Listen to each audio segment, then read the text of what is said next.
Nakakita ka na ba ng flower horn na may ganitong kondisyon? Na may itim-itim sa parte ng katawan? Dulot kaya ito ng sakit or meron itong nararamdaman kaya ganito ang kanyang balat? Sa mga newbie at first time pala mag-alaga ng flower horn, sa unang beses mo itong makikita, siguradong iisipin mong may problema yung flower horn.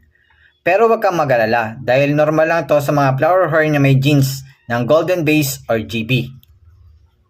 Karamihan sa mga golden base ay fader genetics. Ibig sabihin, nagpapalit sila ng kulay kapag nagsimula ng mag-black or gray ang kulay ng balat. Minsan naman ay batik-batik, kaya pangit tingnan, na akala mo may sakit pero kasama ito sa transformation nila. Ganun pa man sa huli, lalabas pa rin ang tunay nilang kulay na mag-i-stand out sa kanila. Ang golden orange na kulay na mamamangha ka.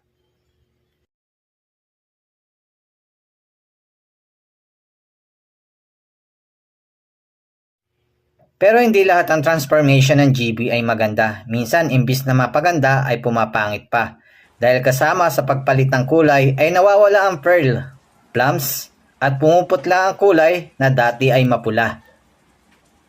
Kaya nga yung iba nagtatanong, may magagawa bang paraan kung saan posibleng maging maganda ang kalalabasan ng kulay? Ang sagot ay wala. Pero may paraan pa rin kung paano makakakuha ng golden base na ma-pearl at standout ang kulay.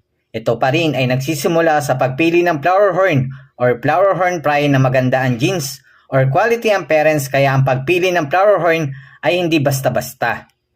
Laging tatanungin ng strain or picture ng parents para may basihan ka. Meron din GB na matagal at parang hindi natatapos mag-fade ang kulay at meron ding ang bilis magpalit. Kaya kung gusto mong kumuha ng GB na mabilis mag-fade ang kulay, bago ka bumili, magtanong-tanong ka muna kay seller about sa jeans na gusto mong bilhin para wala kang iisiping alalahanin sa huli. Hindi lahat ng nilalabas ni quality jeans ay quality din. Ganun pa man, mas malaki pa rin ang chance natin na makakuha ng flower horn dito na may potential katulad ng parents niya. Kaya dito pa rin tayo susugal at susubukan ang ating swerte.